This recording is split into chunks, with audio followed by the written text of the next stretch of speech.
For quite some time, we've been hearing about possible problems with James Wan's Aquaman and the Lost Kingdom, the huge follow-up to the billion-dollar Aquaman movie, obviously starring Jason Momoa. It sounds like this will likely be the last time we see Jason Momoa as Arthur Curry. He's likely going to be sliding over into the Lobo role under the DCEU banner, and originally, I guess, Aquaman and the Lost Kingdom was part of like the Walter Hamada plan, where all this DCEU stuff was going to be connected and moving forward, and there were going to be lots of tie-ins to the things that were established in Flash. And it's been, what's the word? A fluid situation. And things have been changing very rapidly as the movies went along. In fact, they've had to do a ton of different reshoots. This movie has been screened a lot, and apparently it has not gone very well. And they've done their third and final reshoots on that one. And this is really Warner Brother Discovery's last chance to make money on DC characters until Superman Legacy debuts in 2025, if it meets its schedule. Obviously, James Gunn's big foray in the kickoff of the DCU itself. But Aquaman did make $1 billion, especially off of the backs of the Asian audience, and it doesn't feel like they're all that invested in the DCEU, but they were at least invested in Aquaman. We started hearing about the troubles during the Amber Heard Johnny Depp trial. Remember Walter Hamada was like up there taking questions on while they were on trial and stuff, and he was having to talk about reshoots and stuff like that. And things, maybe they've gotten better. It sounds like maybe they finally got it right, and there's some clarity regarding the story, because it sounds like that was what was broken. This is what we know. The Flash, for one, underwent multiple reshoots that changed the ending and much of the plot. Similarly, Aquaman and the Lost Kingdom is said to have undergone numerous reshoots that altered the film's connection to the larger DCEU, which is now practically dead. Michael Keaton and Ben Affleck's Batman variants were the most prominent victims tossed under the bus in this process. As of this writing, neither is set to appear in the Aquaman sequel, even though they were poised to with the direction the DCEU was heading. In fact, a new report from The Hollywood Reporter notes that Aquaman and the Lost Kingdom has undergone 3 sets of reshoots since its originally finished principal photography in January of 2022, with the writer of the article noting this third round of reshoots is almost an unprecedented number, even for a movie of this scale. And there was even a rumor out there that potentially the SAG-AFTRA strike was going to affect the third round of reshoots. It was, I believe, 4 days in New Zealand. I think it was supposed to be 5 days, but it ended up being 4 days. Apparently, they were able to accomplish what they needed to, and it ended up not affecting Aquaman. But we have seen the release date of this movie pushed back and back and back.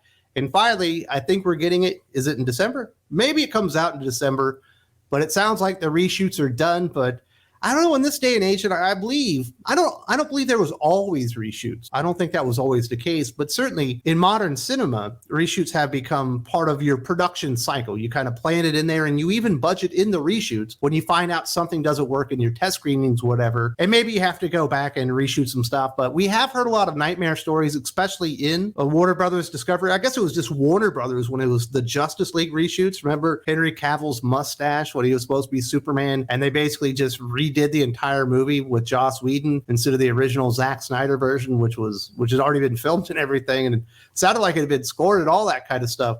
They went in and they reshot the hell out of it, and you got a bad Justice League movie. Obviously, we heard all the rumors about The Flash. The test screenings were going very poorly, and they were reshooting the hell out of that movie as well, and it sounds like we got a bastardized version of whatever The Flash was supposed to be.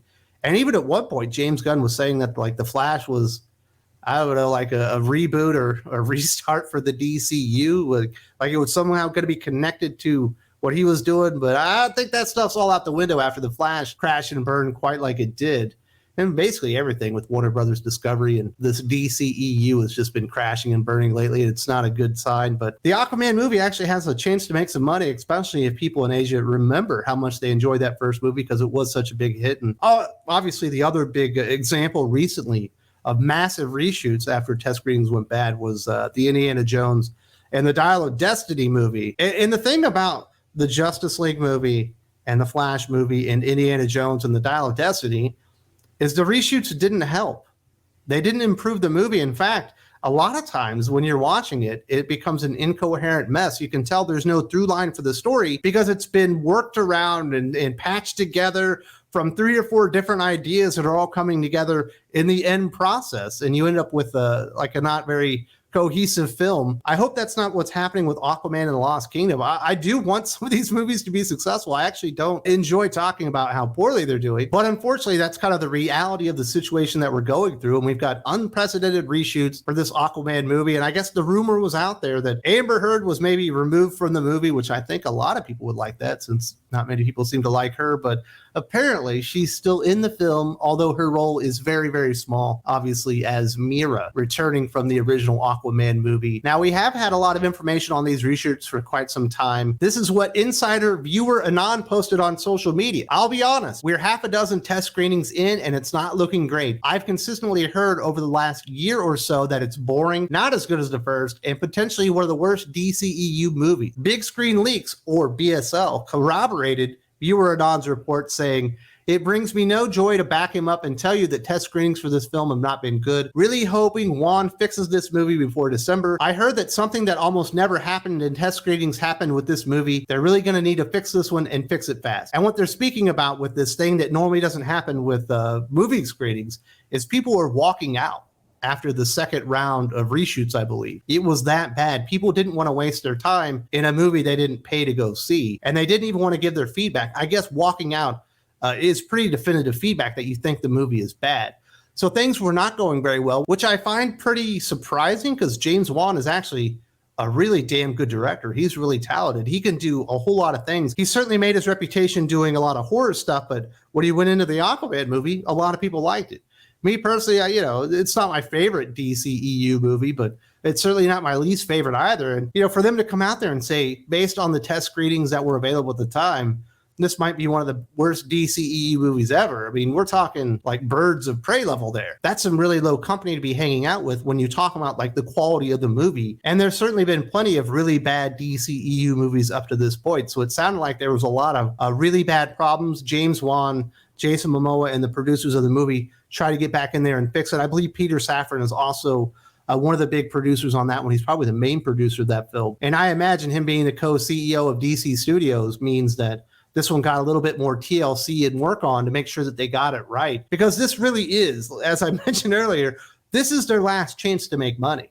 Even if Blue Beetle's good, the other movie that comes out first, the tracking numbers are so poor, they're not going to make really any money on it at all, unless it just absolutely blows up overseas, which actually could happen, and I'll talk about that here in a second. But if they want to make a lot of money, and they've lost plenty of money this year, The Flash is going to go down, probably is the second biggest box office bomb of all times. It's kind of all riding on Aquaman and Lost Kingdom at this point. And, you get a little nervous when you hear about all these reshoots, but, if the test screenings are that bad and people are walking out of a free movie rather than giving you their feedback, I guess there's nothing else that you can do unless you just want to guarantee yourself lost money. So I don't want to end this on a really sour note. So I do have some good news that was also available in these articles that I was going over. In contrast to Aquaman and the Lost Kingdom, the upcoming Blue Beetle film began production during this turbulence at Warner Brothers Discovery and appeared to be the exception, escaping the chaotic treadmill of endless rewrites and reshoots. However, the Hollywood Reporter article does note that the film did receive 2 days of additional shooting, although it's unclear if this was already scheduled reshoots that films typically include in their budgets, or if it was similar to Aquaman and the Lost Kingdom's reshoots, which are clearly unplanned shoots that inflate the film's budget. It doesn't look like Blue Beetle's going to do really well, but it's not going to be messed up by studio interference, probably. It doesn't sound like they had to do a whole lot of reshoots with Blue Beetle, and I kind of hope it's successful. I know this movie was not supposed to be made for the big screen. It was not supposed to get a theatrical release. This was supposed to be a direct to HBO Max production, with a smaller budget and smaller scope than the rest of the DCEU movies. But once they saw the script, they said it was so good, let's put it in theaters. And, I think it's crazy because there was no momentum with the DCU at the time to make them think that, a Blue Beetle movie starring Jaime Reyes is really going to get over and make a whole lot of money. But of all the DC movies outside of Aquaman that could really blow up overseas, Blue Beetle kind of makes more sense than the other ones. And, this isn't an original idea of mine. I saw it in the comments section. And yes, I do read all of your comments. And I thought it was a good point. The outfit that Blue Beetle's wearing, the uniform that he's wearing, it looks kind of anime inspired. It doesn't look like a traditional DC superhero comic book character. It kind of looks like an Eastern inspired comic book character. The suit looks like that. It looks pretty cool. And there's a good chance, or at least a chance, that maybe it's not going to do so well domestically. It looks like that's almost guaranteed at this point, but we don't know how it's going to do overseas. And based on the look of the character and the fact that most people aren't going to associate this Blue Beetle movie with The Flash or Shazam or any of those other movies, they probably don't even know it's a DC Comics character. And to be quite honest, if I'm Warner Brothers Discovery, I don't put that in the trailer at all. I let people think this is a standalone character that no one's ever heard of. Maybe it does blow up overseas. It only has to make $245 million overseas, which is absolutely doable. I believe Aquaman did over 700 million, right? I think it did over 700 million overseas. So hopefully this one finds an audience, because it sounds like it was a better production. They had to do less reshoots, and there was a better response, at least, to the test screenings that they were doing with Blue Beetle. Although I will admit, I don't imagine they were as worried about Blue Beetle as they were with Aquaman and Lost Kingdom. The first Aquaman movie did make $1 billion. Peter Safran is the producer of that movie, and I don't know that he's the producer of this Blue Beetle movie. I bet it's more like Jeff Johns or something like that. So we shall see. One thing that is absolute for certain, this thing has been detached from the DCEU at large, and James Wan wants you to know that, and I don't blame him. I'd be wanting to back away my character and my movie as far away from the Flash and all the other bombs going on at the DCEU right now as well, and it's probably smart business. Hopefully it makes some money.